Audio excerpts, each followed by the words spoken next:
અમદાવાદથી હાલ મહત્વના સમાચાર સામે આવ્યા છે, જ્યાં એનએસયુઆઈ કાર્યકર્તાઓનો વિરોધ જોવા મળી રહ્યો છે। અમદાવાદથી આ વિગતો સામે આવી। યુનિવર્સિટી ખાતે એનએસયુઆઈના કાર્યકર્તાઓનો વિરોધ જોવા મળ્યો। ફી વધારાને કારણે વિદ્યાર્થીઓ દ્વારા હોબાળો મચાવવામાં આવ્યો છે। બીકોમ, બીબીએ સહિતના કોર્સની ફીમાં વધારો કરી દેવામાં આવ્યો છે। મોટી સંખ્યામાં એનએસયુઆઈના કાર્યકર્તાઓએ હોબાળો મચાવ્યો છે। યુનિવર્સિટીના ગેટ સામે ચુસ્ત પોલીસ બંદોબસ્ત ગોઠવી દેવામાં આવ્યો છે।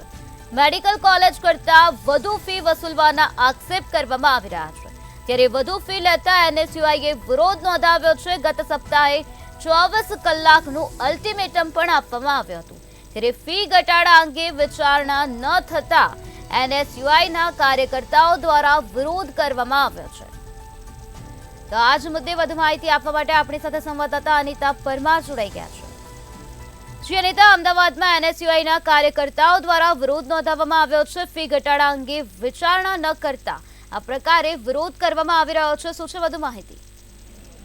જી નિરાલી, ચોક્કસથી આપણે જણાવી દઈએ કે અમદાવાદ યુનિવર્સિટી ખાતે અત્યારે હાલ એનએસયુઆઈના કાર્યકર્તાઓ દ્વારા ફરીથી એકવાર વિરોધ પ્રદર્શન કરવામાં આવી રહ્યું છે। અગાઉ પણ થોડા દિવસ પહેલા એનએસયુઆઈના કાર્યકર્તાએ ફી વધારાને લઈને આ જે યુનિવર્સિટી છે તેને અલ્ટિમેટમ આપ્યું હતું કે 3-4 દિવસની અંદર જે બીએ બીકોમમાં જે જે ધરખમ ફી વધારો છે તેનો પાછો ખેંચવામાં આવે, એના માટે થઈને ખાસ અલ્ટિમેટમ આપવામાં આવ્યું હતું। ત્યારે જો વાત કરવામાં આવે તો સરકારી યુનિવર્સિટીની કમ્પેરિઝનમાં જો આપણે ખાનગી યુનિવર્સિટીની વાત કરીએ તો ખાનગી યુનિવર્સિટીમાં ફી વધારો હોય જ છે, પરંતુ અહીંયા જો વાત કરવામાં આવે તો કહેવાય છે કે બીએ ના 4,60,000 રૂપિયા બીએ નું ફી અહીંયા લેવામાં આવી છે। બેચલર ઓફ સાયન્સની વાત કરવામાં આવે તો 4,60,000 તેના પણ સાથે જો વાત કરવામાં આવે તો બીજા જેટલા પણ કોર્સ હોય છે, બેચલર ઓફ ટેકનોલોજી, આ બધા કોર્સની વાત કરવામાં આવે તો 3.5 લાખની આજુબાજુમાં આ પ્રકારની જે ફી છે તે ઉઘરાવવામાં આવતી રહી છે।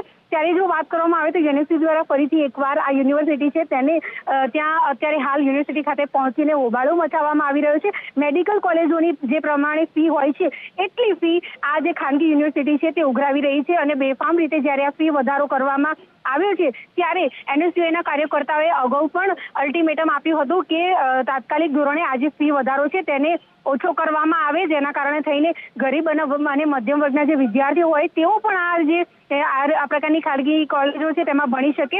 જો વાત કરવામાં આવે તો અમદાવાદ યુનિવર્સિટીનું જે ફીનું માળખું જે અમે આપને દર્શાવ્યું છે તેમાં તમે જોયું તો બીએ હોય કે બેચલર ઓફ સાયન્સ હોય કે બેચલર ઓફ કોમર્સ હોય, બીકોમ હોય, આ બધી જ ની વાત કરવામાં આવે તે નોર્મલ યુનિવર્સિટીની વાત કરવામાં આવે તો જ્યાં હજારોમાં ફી ઉઘરાવવામાં આવતી છે, ત્યારે આ જે યુનિવર્સિટી છે ખાનગી યુનિવર્સિટીઓ એમાં લાખોમાં ફી ઉઘરાવવામાં આવતી હોય છે। ત્યારે જો વાત કરવામાં આવે તો એનએસયુઆઈના કાર્યકર્તાઓ આજે પણ અત્યારે હાલ જે અમદાવાદ યુનિવર્સિટી ખાતે હાજર છે, અને તેઓનું કહેવાનું છે કે તાત્કાલિક ધોરણે આ જે ફી વધારો છે તે 24 કલાકની અંદર ઓછો કરવામાં આવે, જેના કારણે તેને વિદ્યાર્થીઓનું જે ભાવિ છે એ ના બગડે, અને આ જે ખાનગી યુનિવર્સિટી જે ક્યાંક ને ક્યાંક શિક્ષણને વ્યાપાર બનાવી દીધો છે તેને લઈને ખાસ આ જે વિરોધ પ્રદર્શન તે કરવામાં આવી રહ્યું છે। જી અનિતા, સમગ્ર માહિતી આપવા બદલ આભાર।